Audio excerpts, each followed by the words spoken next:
Olá a todos, meu nome é Bruno Carlucci e hoje eu gostaria de apresentar alguns trechos selecionados do Mahayana Sutralamkara sobre as qualidades de um Buda.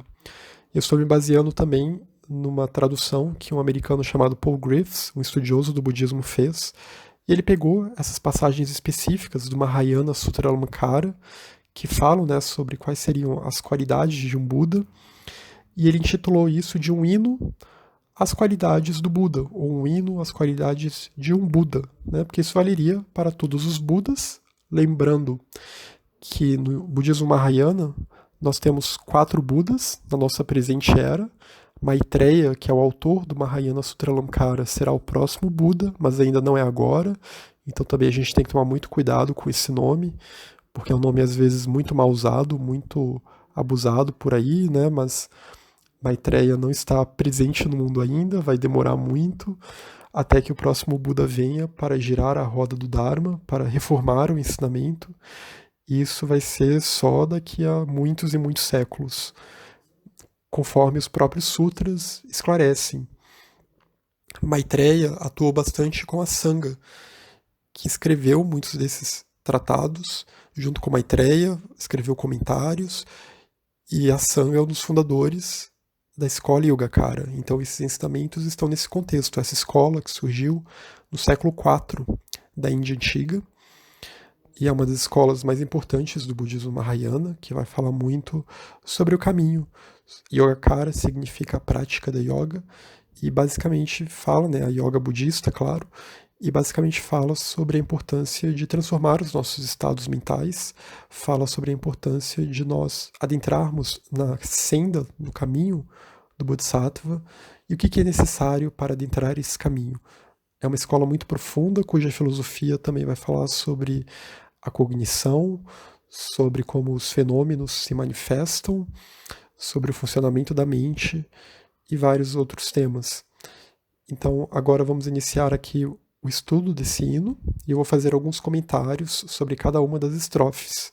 A primeira estrofe diz: Tu simpatizas com os seres sencientes. Almejas unir, separar, não separar. Tu aspiras à felicidade e ao bem-estar. Homenagem a ti. Então, o hino aqui é como se alguém estivesse fazendo o que a gente chamaria de uma Guru Yoga para o Buda, e está exortando essas qualidades do Buda. O Buda simpatiza com os seres sencientes. Obviamente, o Buda ele tem os 4 imensuráveis. Tem a bondade amorosa, que a gente chama de Maitri, que é esse amor universal, essa bondade universal para com todos os seres. Ele tem a compaixão, Karuna, se compadece com o sofrimento de todos os seres. O Buda tem a alegria, uma alegria inquebrantável, que não é a alegria eufórica, a alegria mundana, mas é uma alegria de uma mente tranquila, mudita em sânscrito. E tem a equanimidade, o peksha. E essa equanimidade também se refere ao fato de que o Buda não seleciona, Não há uma mente de um Buda, ela não vai selecionar aqueles que merecem, aqueles que não merecem receber os ensinamentos. Todos os seres precisam ser beneficiados. Todos os seres merecem se libertar do sofrimento. Então é aquela mente que não separa entre amigos versus inimigos ou pessoas neutras. Não. Todos os seres são iguais para a mente de um Buda. O Buda ele almeja unir os seres à felicidade. Ele almeja separar os seres das causas do sofrimento. Ele almeja não separar os seres das causas de felicidade. E aqui, quando a gente fala em felicidade e sofrimento, é basicamente as causas do samsara e as causas da libertação do samsara, que nós vamos nos aprofundar um pouquinho mais adiante.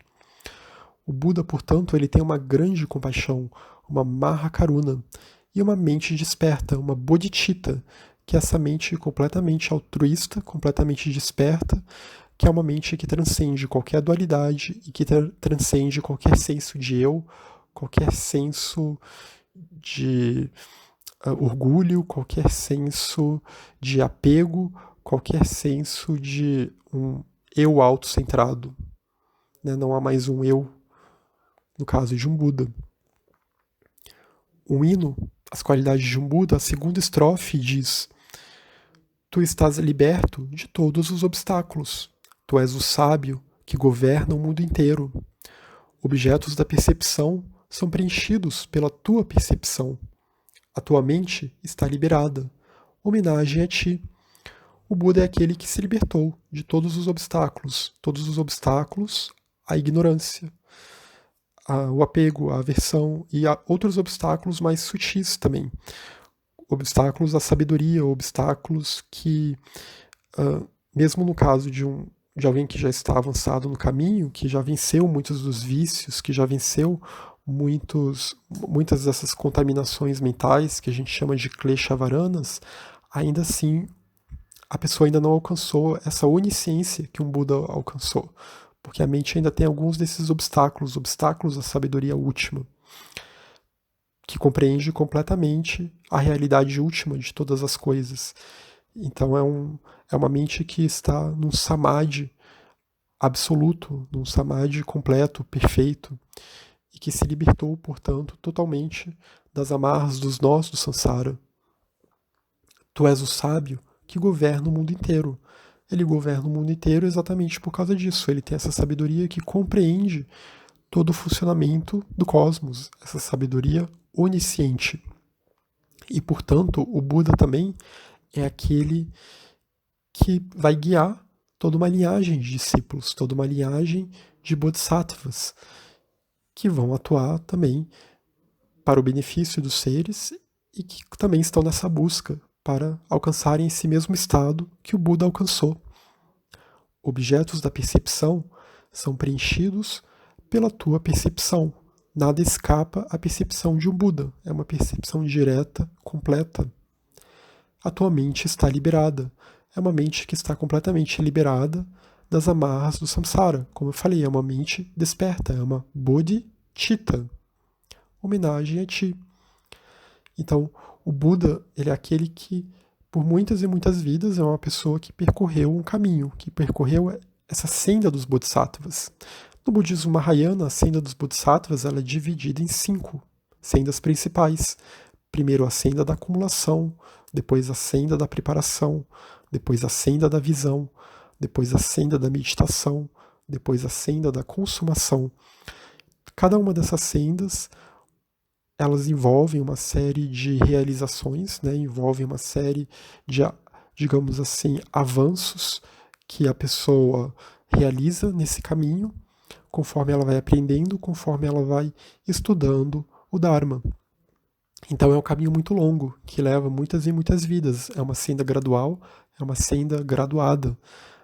E por isso a pessoa precisa estar em contato com uma linhagem idônea, precisa estar em contato com ensinamentos de uma linhagem idônea, precisa estar em contato com gurus idôneos, para que ela consiga avançar nesse caminho. Tu aplacas as paixões de todos os seres sencientes, sem deixar resquícios. Tu removes as paixões e tens compaixão dos que por ela são perturbados. Homenagem a ti. Então, o Buda, por meio dos seus ensinamentos, por meio do Dharma, consegue aplacar as paixões dos seres sencientes. As paixões a gente pode entender aqui as flutuações, as perturbações mentais que estão presentes nos seres sencientes, né? Que estão presentes nas mentes de todos nós e que nos deixam aprisionados ao samsara. E o Buda é aquele, o estado de Buda, ele então aplaca essas paixões sem deixar nenhum resquício. Uma vez que alguém alcança esse estado, não há mais volta. Tu removes as paixões e tens compaixão dos que por elas são perturbados. Então o Buda se compadece por aqueles que são perturbados por essas paixões e, ao mesmo tempo, o seu ensinamento serve para remover as paixões dos seres sencientes. O Buda por si só não tem o poder de salvar a humanidade no estalar de dedos, mas ele fornece o mapa. Ele dá aos seres, aos humanos, né, é necessário estar no corpo humano para alcançar o estado de Buda, porque nós humanos temos os princípios completos, as condições necessárias, temos uma mente suficientemente desenvolvida para alcançar esse estado que seres de outros reinos, como os animais, infelizmente não têm. Então o Buda mostra esse ensinamento, concede esse ensinamento para que seja colocado em prática e para então que as pessoas consigam se libertar da prisão das paixões, da prisão do samsara. Essas paixões estão muito ligadas aos chamados kleshavaranas. A causa do sofrimento, né? A causa do desejo apegado, a causa da aversão aflitiva, a causa do orgulho, a causa da dúvida, dúvida no sentido de descrença, de achar que é impossível se libertar do samsara, de achar que não existe um outro modo de vida, senão esse, da vida condicionada. A visão errônea que atribui concretude aos fenômenos, que atribui concretude ao eu, e que também muitas vezes nos faz adotar caminhos que nos prendem ao samsara, a causa de tudo isso, o klesha raiz, a contaminação raiz, é a ignorância, a vidya, a falta da sabedoria.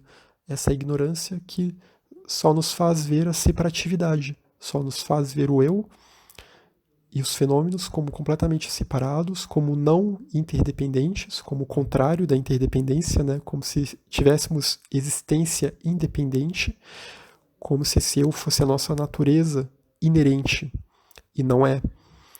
E isso é a causa do aprisionamento no samsara. Então, o Dharma, o objetivo do Dharma do Buda Dharma, é que nós sejamos capazes de nos libertar do samsara. E essa libertação ela implica, então, que 3 principais aspectos da senda sejam aplicados. Primeiramente, a renúncia, ou o desapego, vairagya. E a renúncia aqui, a maior de todas as renúncias, é a renúncia ao eu. Claro que a renúncia aos desejos mundanos, a renúncia a uma vida dominada por esses desejos, né, de ter fama, de ter... De ter sempre cada vez mais sensações agradáveis e ficar cada vez mais se enrolando no samsara. Então é uma renúncia às experiências do samsara. Então é um caminho longo, né? E ninguém vai conseguir fazer renúncias muito profundas ou vai se desapegar do samsara do dia para a noite. Então aos poucos a gente vai se desapegando a partir da reflexão, a partir da meditação sobre quais são os nossos vícios, o que nos prende ao samsara, o que atrapalha a nossa vida, o que faz com que a gente cause danos aos demais, aos outros seres e danos a nós mesmos. Então nós vamos nos desapegando de tudo isso. A compaixão é o segundo aspecto da senda. Então a importância de gerar a compaixão, de nos compadecermos com os outros seres, com o sofrimento dos outros seres. Até também como uma forma de renúncia ao nosso foco autocentrado. Uma forma de nós tirarmos um pouco o foco do eu e voltarmos o nosso foco para os outros. E além disso, a compaixão também inclui a aspiração de gerar bodhicitta, que é essa mente plenamente desperta, essa mente, então, que já não está mais maculada por avidya, que já não tem mais a mácula da separatividade e que, portanto, é o altruísmo total, é o altruísmo supremo. E a sabedoria que compreende esse vazio de existência inerente do eu, dos fenômenos, esse vazio de natureza intrínseca, independente, de nós falsamente atribuirmos ao nosso eu uma suposta essência, sendo que ele não é essa essência. E então, essa sabedoria ela é essencial e está muito ligada também à compaixão, está muito ligada à bodhicitta, são como 2 faces de uma mesma moeda, porque nós precisamos nos esvaziar de eu para alcançarmos essa mente desperta, para alcançarmos o despertar. E ao mesmo tempo também precisamos praticar a renúncia, para que a gente consiga chegar a essa sabedoria. Se a nossa mente está presa ao samsara, está muito perturbada, ela não consegue avançar no caminho, ela não vai conseguir chegar a essa sabedoria, porque a nossa mente estará embotada, ela estará dominada pelos nossos vícios. E por vícios aqui eu quero dizer não só a ignorância, de nós acharmos que somos o que não somos, que é esse eu, essa personalidade, mas também a ignorância e o vício do apego às coisas que nos dão sensações agradáveis, do apego a posses, do apego a uma série de coisas, né? Esse apego aflitivo mesmo. Não é nem aquele, às vezes, aquele apego que pode ser natural, né? O apego, sei lá, que uma mãe vai ter para proteger o seu filho, um apego saudável, digamos assim, mas um apego aflitivo, um apego que reforça o nosso egoísmo. E o mesmo vale para a aversão também. Claro que há aversões que são saudáveis. Por exemplo, a aversão ao samsara é uma aversão saudável. A aversão a não a evitar se contaminar com doenças, essa é uma aversão muito saudável. Então, já a aversão a coisas, a pessoas, simplesmente porque elas nos despertam alguma coisa que nos incomoda dentro de nós, a aversão a situações que nos causam ódio, que nos causam raiva, e aí nós não conseguimos controlar essas emoções, aí já não é mais uma aversão saudável. É o tipo de aversão que faz com que esse nosso foco autocentrado se sinta ameaçado. Então, essa aversão ela tem que ser vencida. Essa repulsão tem que ser vencida. Né? Que aí é uma aversão que inclui o ódio, inclui a raiva, inclui o ressentimento também. O orgulho, que é esse orgulho de um eu que se assevera como melhor do que os demais, como mais importante que os demais. Então, está muito ligado também à ideia da ignorância e à ideia do apego a si e da aversão a tudo que não é esse eu. E como eu falei antes, também a dúvida aqui que tem um sentido de descrença, essa descrença de achar que não é possível se libertar do samsara, que as coisas são assim mesmo, é natural do ser humano ser assim. E aí, nesse sentido, a pessoa acaba não seguindo em frente no caminho, não tenta praticar, né? Porque a prática ela se dá no pouco a pouco, tem que ir adotando mudanças de atitude, tem que ir buscando se transformar a própria mente e se desapegando dos desejos e experiências do samsara, da busca incessante por prazeres do sentido, da busca incessante por acumular cada vez mais experiências, cada vez mais bens materiais, cada vez mais fama, cada vez mais elogios, cada vez mais e mais. Não importando, né, se isso causa danos aos outros, não importando se isso causa danos ao planeta, não importando se isso causa danos a nós próprios, inclusive. Muitas das coisas que nós consumimos causam danos ao nosso organismo, causam danos à nossa saúde física, à nossa saúde mental também. Então, a importância de vencer essa dúvida de achar que o mundo tem que ser e só pode ser do jeito que é, que nós só podemos ser desse jeito que nós somos, né? Essa existência condicionada. E a visão errônea, que também está muito ligada a isso.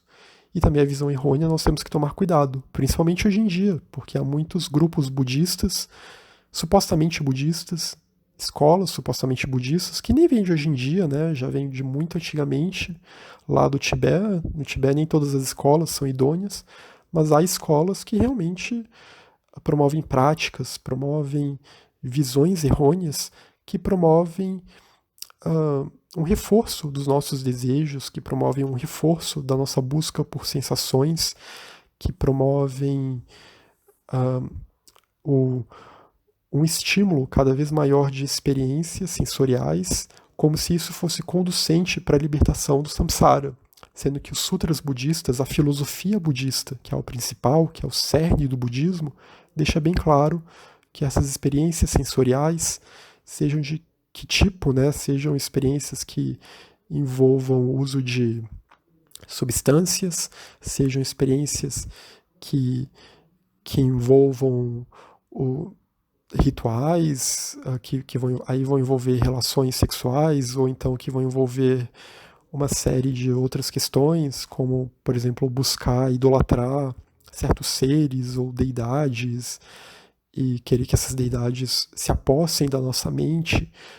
Tudo isso, na verdade, são visões errôneas dentro da perspectiva dos ensinamentos que são apresentados pelos sutras budistas.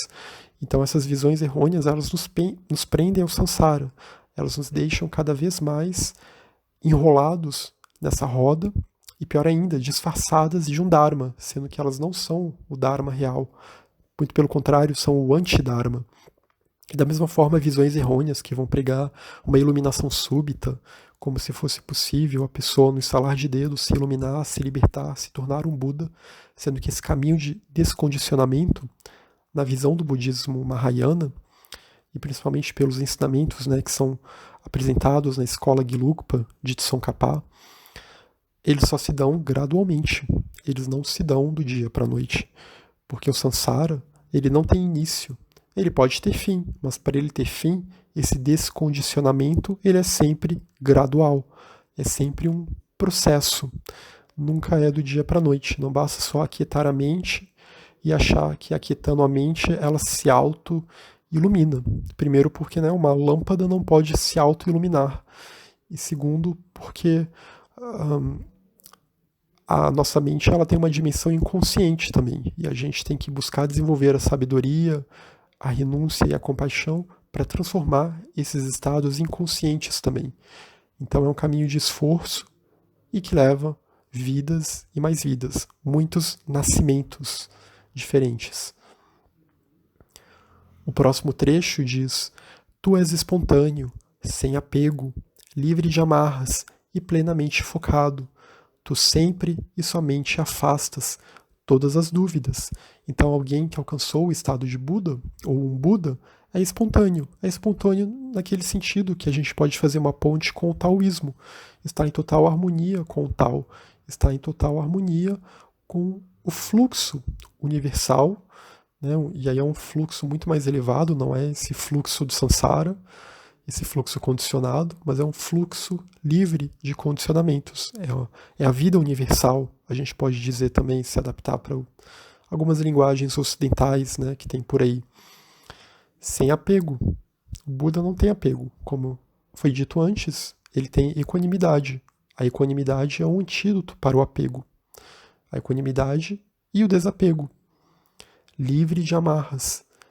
Se libertou das amarras do samsara, das amarras que obstruíam a onisciência, e plenamente focado, uma mente que está sempre em samadhi, então que não se distrai, que não tem flutuações.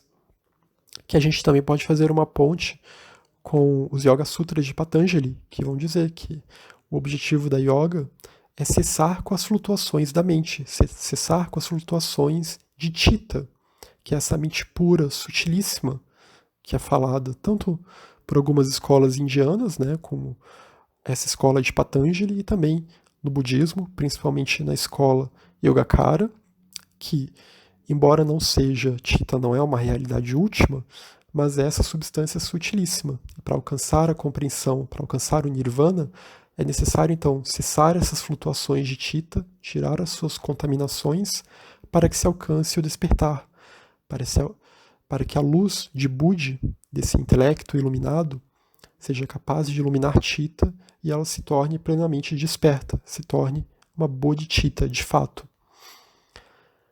Então, o Buda não tem dúvidas, e se a pessoa tiver convicção no caminho, ela também não terá dúvidas. Por isso que ele sempre e somente afasta todas as dúvidas. Os seus ensinamentos afastam todas as dúvidas. Então o Buda representa, né, a representação do Buda simbolicamente também pode ser usada para representar o Samadhi último, essa estabilização total da mente, em que a mente está completamente integrada com os estados mais elevados da percepção da realidade. Prajna, a sabedoria que compreende a interdependência de tudo. Dhyana, uma percepção direta de tudo, que simplesmente vê tudo como realmente é. Budi, essa inteligência iluminada, esse intelecto iluminado, que não é o que a gente normalmente chama de intelecto. Budi é muito mais intuitivo, mas até a palavra intuição é complicada de usar, né? Porque muitas vezes o que a gente chama de intuição são só sensações ou emoções, mas é uma intuição que nos liga realmente a algo maior aqui. Bodhi é o despertar. O Buda é o desperto. É isso que significa Buda.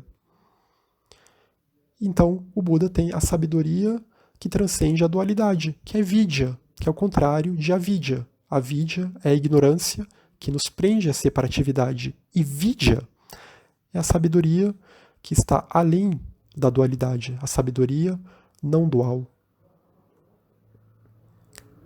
No próximo trecho, a tua mente não tem impedimento para a compreensão do Dharma e de seu significado. És sempre um bom professor, dotado de boa fala e boa memória. Homenagem a ti. Então, o Buda, ele tem pleno entendimento do Dharma a ser ensinado, do seu significado. Ele tem uma reta fala, uma fala que não se desvia, que não vai dizer bobagens, que não vai gaguejar, que não vai se desviar do ensinamento, que não vai cair em fofoca, não vai cair em fala agressiva, não vai causar discórdia. E o Buda, portanto, também tem a reta atenção, né? Como também já foi dito antes, é uma mente que não se desvia. Então, a mente de um Buda, quando vai dar um ensinamento, um Buda, né, nós podemos imaginar, infelizmente não estamos vivos na mesma época que um Buda, isso é algo muito raro, mas um Buda ou até um ser avançado, um Bodhisattva avançado, quando vai dar esse ensinamento, a sua mente não vai se desviar, não vai perder tempo com outros assuntos. É uma atenção completamente focada.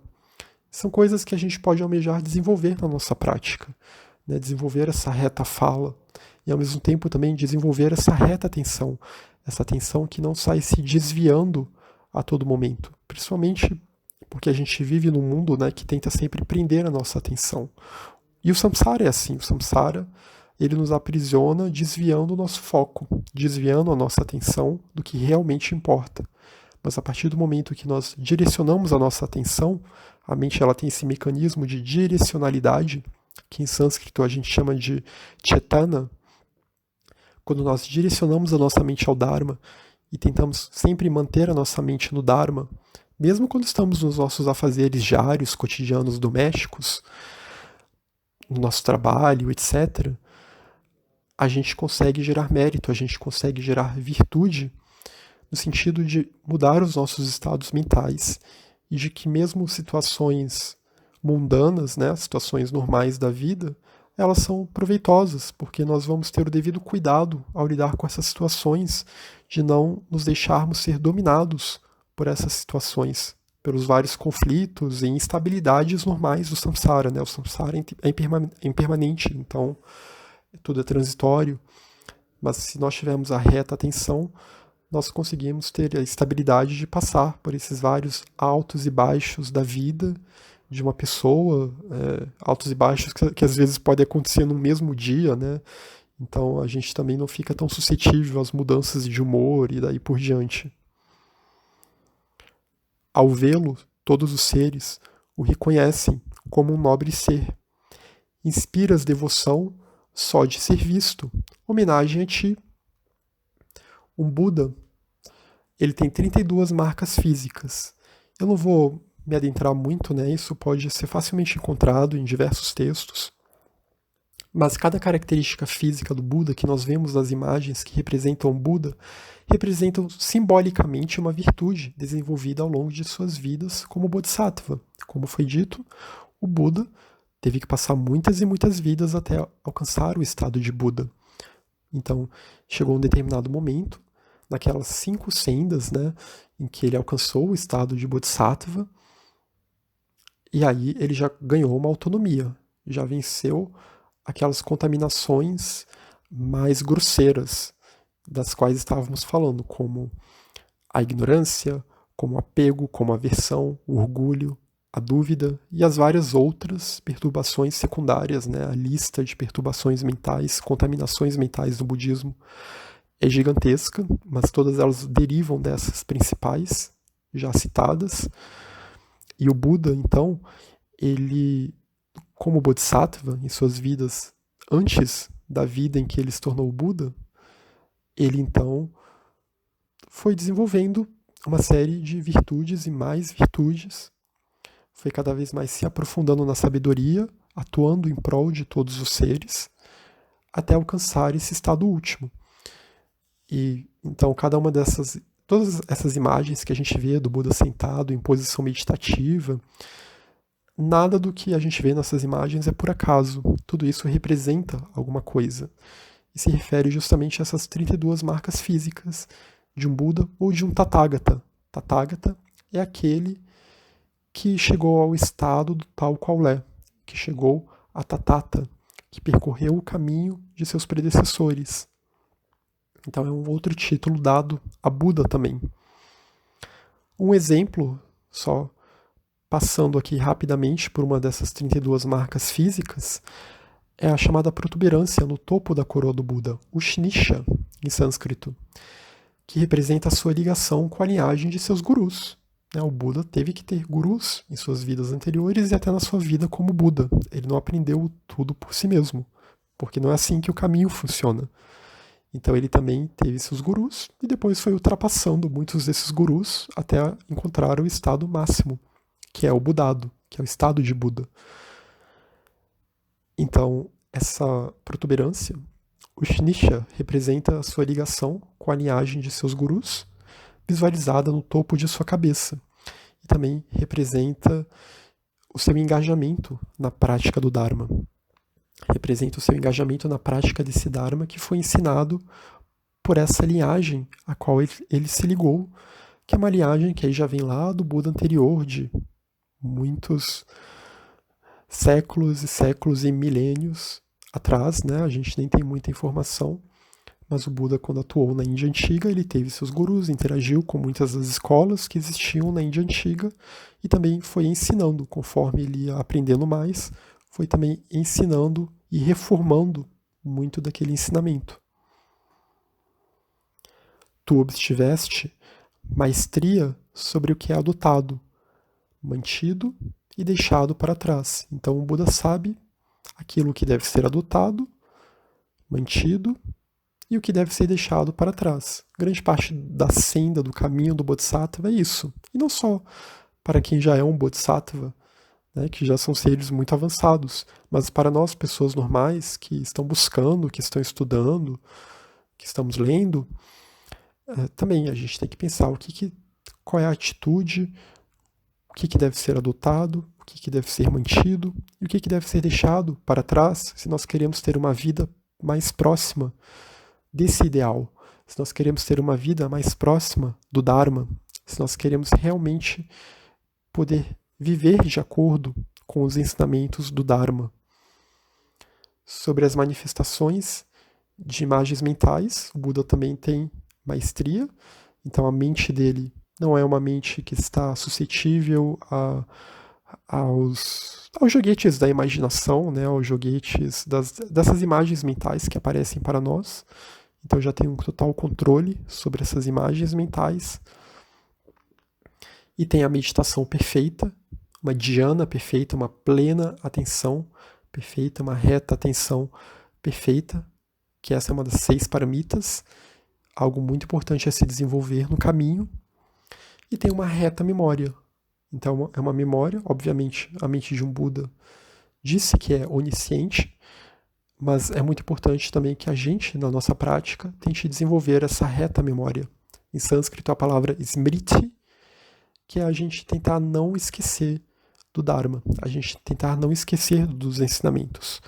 Então, quando a gente recebe um ensinamento, quando a gente lê, quando a gente estuda, é tentar manter isso na memória, tentar não deixar que justamente como a gente vive num mundo, como é característico mesmo do Sansara, que a nossa atenção seja desviada para outros cantos, é a gente sempre tentar puxar o fio da mente, né? Não deixar que esse elefante da mente saia do controle, para que ele não perca a memória do ensinamento.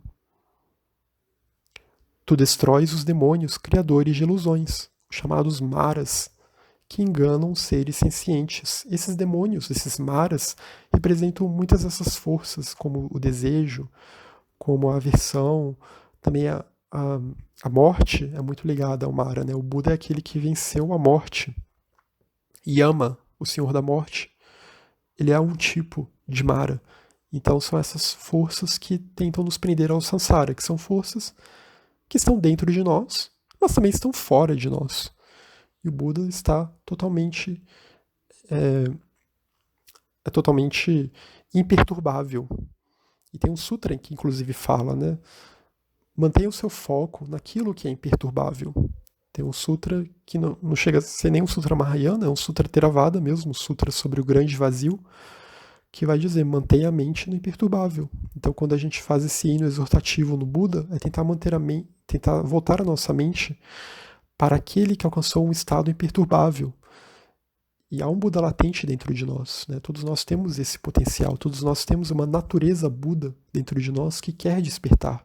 Então, se nós nos voltarmos para isso, a gente se volta para esse imperturbável e cada vez mais consegue elevar a nossa mente para além dessas ilusões que são criadas, né, por esses maras internos e também muitas vezes provocadas por provocações externas também.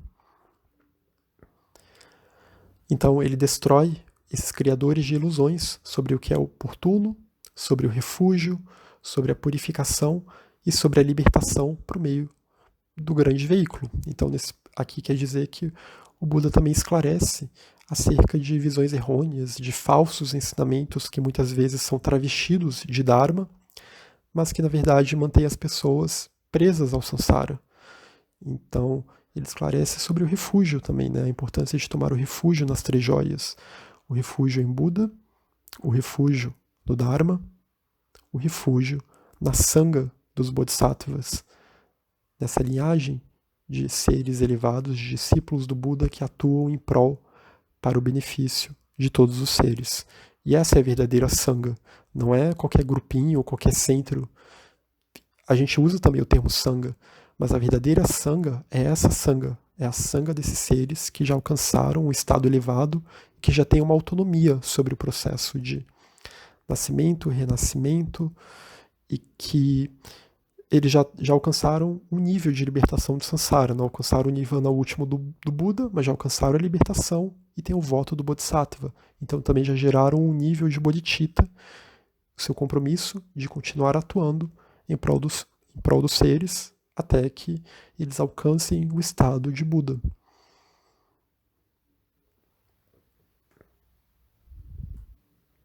Tu ensinas a realização, a renúncia, a libertação, a distinguir os obstáculos para o benefício de todos os seres. O Buda ele é dotado dos chamados 4 destemores. Primeiro, o destemor de proclamar a realização perfeita. Então, o Buda não tem um medo de proclamar esse ensinamento, o ensinamento de que há uma iluminação última, né? E é muito importante que no caminho budista também a gente se liberte dos nossos medos, a gente se dispa dos nossos medos em buscar se conectar com esse ensinamento. O destemor de proclamar a renúncia perfeita, de proclamar qual que é a renúncia a ser adotada, que é a renúncia ao eu.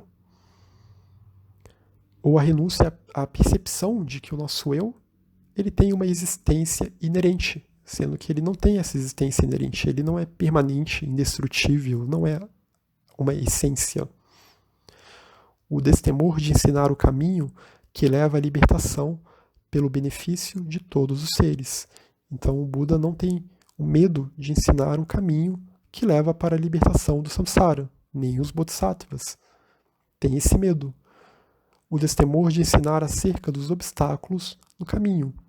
Então, o destemor de ensinar acerca de quais são as visões errôneas, quais são os caminhos que não devem ser adotados, que devem ser abandonados, quais são as atitudes que não devem ser adotadas, que devem ser abandonadas, o que deve ser mantido e o que deve ser praticado.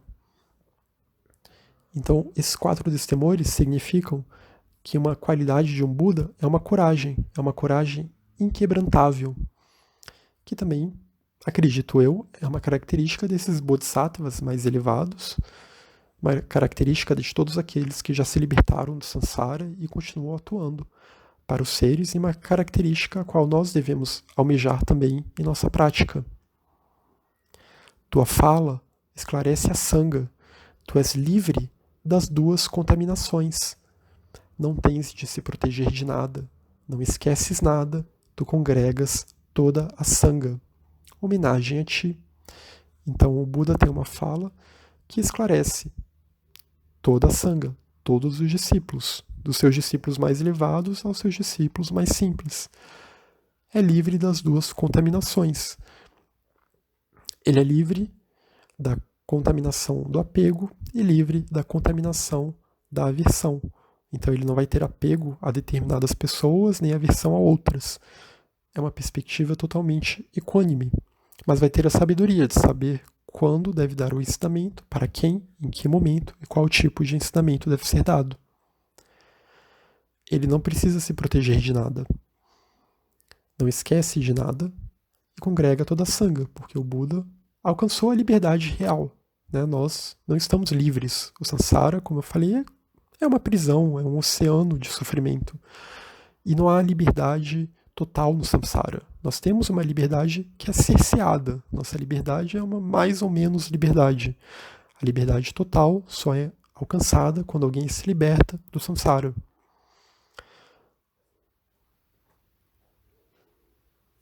Tuas ações têm sempre onisciência, em repouso ou em ação. A tua onisciência sempre corresponde à realidade, homenagem a ti. Então, nenhuma ação do Buda é inconsciente ou por impulso, sempre tem onisciência, sempre tem sabedoria. Um Buda sempre sabe o que faz e o que e quando deve ser feito. Então, é o que em sânscrito a gente chama de viveka. Em português a gente pode traduzir de discernimento. E viveka muitas vezes é representada por uma joia, como a gente vê até em obras, por exemplo, no Viveka Chudamani, da Advaita Vedanta, uma escola que tem ensinamentos muito parecidos também com os ensinamentos do budismo, principalmente com os ensinamentos do budismo da escola Yogacara. Mas, então, o Buda ele tem esse discernimento. Né? E a ideia do caminho, nós, aspirantes ao caminho, é sempre tentarmos exercer o nosso discernimento, estimularmos o nosso discernimento, alimentarmos o nosso discernimento para que a gente não caia em caminhos errados, porque é como se a gente estivesse andando sobre uma corda bamba. E às vezes, se esse discernimento falha, a nossa lucidez falha, a gente acaba se envolvendo com práticas e caminhos que só nos desviam do Dharma, que só nos desviam dessa busca por uma vida cada vez mais espiritual e cada vez menos material, cada vez menos materialista. Um Buda sempre sabe qual o ensinamento adequado a alguém para cada situação específica. Então, o ensinamento do Buda tem muitos níveis, né? Por isso também que o budismo tem o Hinayana, o veículo menor, que foi dado principalmente aquele ensinamento mais aos monges, e tem um ensinamento para os ouvintes, para os discípulos, público em geral. Tem também o Mahayana, que já é mais filosófico, que aí vai falar da importância do voto do Bodhisattva, da busca pelo despertar da compaixão, e daí por diante. E ainda tem um ensinamento mais profundo, né, que é o Vajrayana, que faz parte do Mahayana, que aí já vai envolver uma série de meditações mais profundas, práticas mais profundas de visualização, de mantras mais profundos.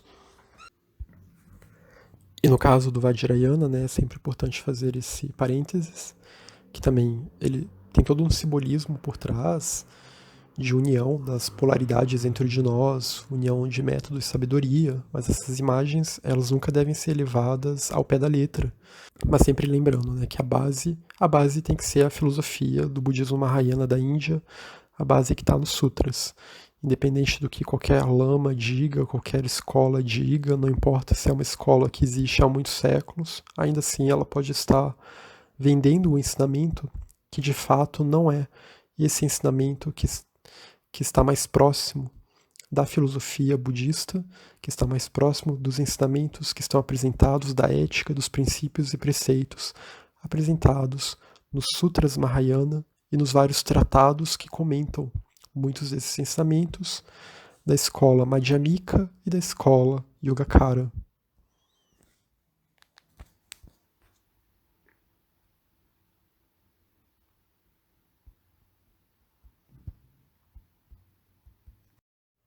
Continuando, então, o nosso estudo desses trechos que vem do texto Mahayana Sutralamkara, esse tratado da escola Yogacara do século IV. Tu fazes o que deve ser feito para o benefício de todos os seres, sem perder tempo. Tuas ações nunca são infrutíferas, nunca há esquecimento, homenagem a ti. Então não há desperdício de tempo nem de energia. Não há férias, né? Um Buda, um Bodhisattva não vai tirar férias e não vai perder tempo com outras atividades, com atividades infrutíferas ou com ações infrutíferas, com distrações. Tu zelas pelo mundo inteiro a todo tempo, dotado de grande compaixão. Tu aspiras ao bem-estar, homenagem a ti. Sempre, de novo, batendo nessa tecla de Maha Karuna, a grande compaixão. Essa grande compaixão, que é esse sentimento, aliás, não é nem um sentimento, é um estado de consciência de zelar por todos os seres. E bodhicitta, que também não é um sentimento, não é uma emoção, é um estado de consciência. É a mente desperta, é um tipo de altruísmo que não tem muito a ver, às vezes, com o que talvez a gente possa associar culturalmente, né, com o que é ser bonzinho, ser compassivo, ser altruísta. Não é uma questão de traços, de personalidade, ou se a pessoa tem um aspecto mais amoroso, se ela tem uma personalidade talvez mais abrasiva. Não, aqui realmente é um estado de consciência que se volta para beneficiar a todos os seres. Ponto. Tu superas todos os ouvintes, Shravaka, aqueles discípulos iniciais que ouvem o ensinamento, né, mas que ainda não têm nem de perto a realização de um Buda, que ainda estão no início do caminho mesmo, com a maioria de nós. E os realizadores solitários, Pratyeka Budas, que são aqueles que alcançaram uma libertação, né, que é o que no budismo Hinayana, do pequeno veículo, se chama de Arhat, que é essa libertação solitária, que eles conseguiram se libertar temporariamente do samsara, mas que eles não têm o voto do Bodhisattva, eles não têm o compromisso de gerar bodhicitta. Então, eles se libertaram porque eles conseguiram cessar o poder das perturbações, das contaminações mais grosseiras, mas eles ainda não têm a onisciência de um Buda, porque eles não fizeram o compromisso de continuar voltando ao mundo, de continuar atuando em prol dos seres e, portanto, de continuar estudando e praticando cada vez mais e se aprofundando cada vez mais no caminho. Então o Buda supera todos esses, e por isso que é o caminho, é aquilo que deve ser almejado, né? No Mahayana sempre se fala muito que a pessoa deve renunciar a esse nirvana solitário, até porque pelos textos Mahayana esse nirvana é um nirvana temporário. No próximo Kalpa, na próxima grande era cósmica, esses Pratyeka Budas vão ter que renascer novamente e vão ter que percorrer o caminho novamente, né? Eles não estão completamente livres como um Buda está. E o Buda então supera todos eles em suas realizações, em suas ações, em sua sabedoria. Porque o Buda é alguém que alcançou o completo despertar. Ele é também chamado de Samyak Sambuddha ou Samyak Sambodhi. É o completo despertar, é esse estado último. É a libertação última, é o nirvana último. Alcançaste o grande despertar em todos os aspectos, em suas três vestes. Corta as dúvidas de todos os seres sencientes, onde quer que esteja. Homenagem a ti. Então o Buda é alguém que alcançou essas três vestes. O Nirmanakaya, que é essa veste mais sutil, resplandecente, que os bodhisattvas usam para poder auxiliar os seres sencientes, né, para poder, digamos assim, estar em lugares diferentes, mesmo quando estão em seu corpo físico. O Sambhogakaya, que é uma veste ainda mais sutil, ainda mais elevada, que só é acessível em reinos mais elevados, né, e de atributos, é uma veste que tem muitos atributos virtuosos. E o Dharmakaya, que é a veste suprema, que é essa veste indestrutível, é a veste da verdade, às vezes chamado de o corpo da verdade também, e que é indestrutível, é permanente, é todo o contrário do samsara. O Dharmakaya é o Nirvana. E para terminar, a última estrofe diz: não tens avidez, falhas, confusão, estagnação, vacilação, proliferação verbal acerca dos fenômenos. Homenagem a ti. Então, o Buda tem como qualidade não ter avidez, obviamente, não tem nenhuma falha, é um estado completamente perfeito, não tem confusão, não tem nenhuma confusão mental, não tem estagnação, não é uma mente que está estagnada, embotada, não tem vacilação, não vacila, não tem medo. Né? Isso nos remete novamente àquela ideia do destemor, a ideia da coragem. Não tem essa proliferação verbal acerca dos fenômenos, o que significa uma mente que está cada vez mais direcionada para o samsara e que acaba se enrolando com os jogos do samsara, com os elos que nos prendem ao samsara. Então, a mente de um Buda está livre de tudo isso. O Buda é alguém, como eu disse, que percorreu o caminho dos bodhisattvas, que percorreu a senda do bodhisattva.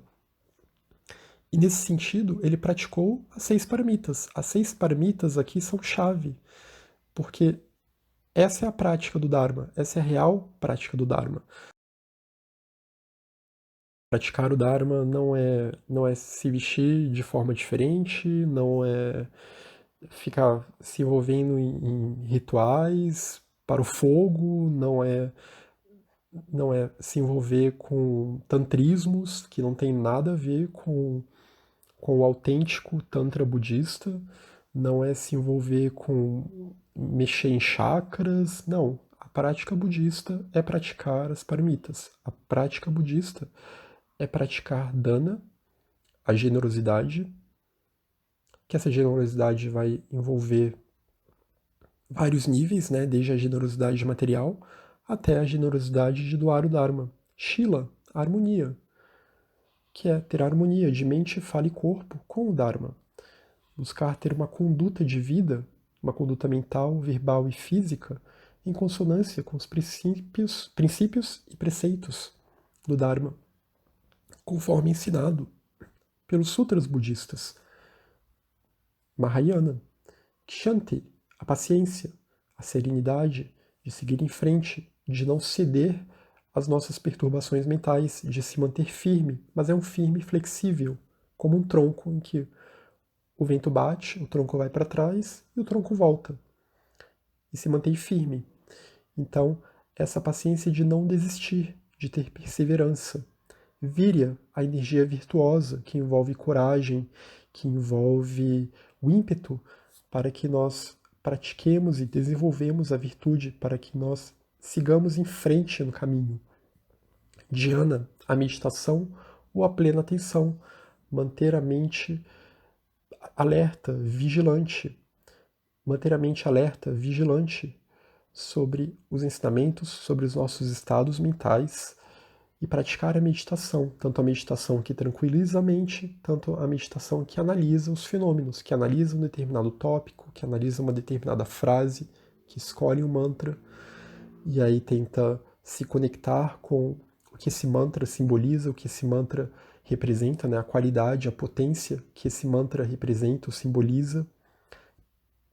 Prajna, a sabedoria que compreende o vazio, que compreende a interdependência de todas as coisas, que supera a vidya, que supera a ideia de que nós temos um eu intrínseco, um eu inerente, de que nós temos um ego. A única coisa realmente existentemente inerente é o Dharmakaya.